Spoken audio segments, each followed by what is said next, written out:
Fed, well, they left rates unchanged again, but the Federal Reserve members, they still see 3 interest rate cuts in 2024, despite an improving outlook for the economy. What does the Fed see that we don't all see? Hi, this is Mike Wise with your weekly mortgage update. So the Federal Open Market Committee, they met this week, then the March projections for rate cuts, or the so-called dot plot, shows a median federal funds rate of 4.6% in 2024. We're currently at 5.25% to 5.5%. So the dot plot implies that there's going to be 3 rate cuts of 0.25% each time. So 3 rate cuts, 75 basis points.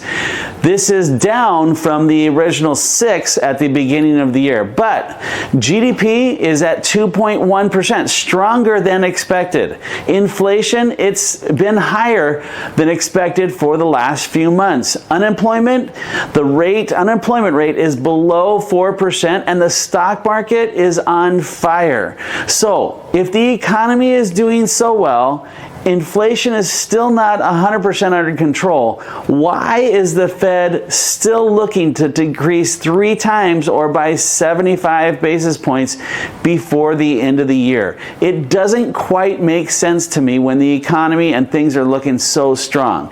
So, Chairman Powell, he did say that while they were not dismissing those hotter inflation numbers, but they did say that the data may have been distorted by seasonal factors. So my feeling is that they have data that may show something a little bit different. Why are we getting all of these positive employment numbers and then having these huge revisions a month or 2 after the initial numbers are released? We're seeing warn notices by large companies which are telegraphing that they're going to be laying off more and more people. I think the Fed sees that these are numbers that tell us we're walking a fine line of that soft landing and a potential recession. And they're keeping these 3 rate cuts in their back pocket in case they are wrong. Switching gears to the NAR proposed settlement, at CMG we have a few different strategies that we can use to help you and your buyers with the commission issue.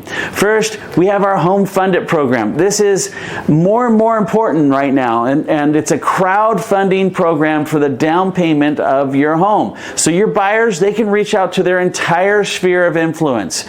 Employment, church, friends, school, whatever it is, they can contribute and help towards closing costs, which includes the commissions.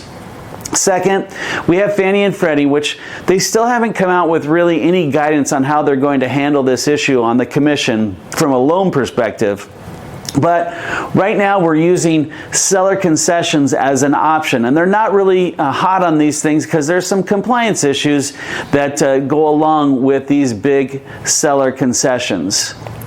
But take a listen here and listen to the strategy that I've created that can help you overcome those proposed NAR commission changes. If you have any questions, feel free to let me know. There's a link below. Click on it. Otherwise, have a great weekend. I will be around this weekend. Call me, text me, let me know if you have any questions, and we'll see you next week.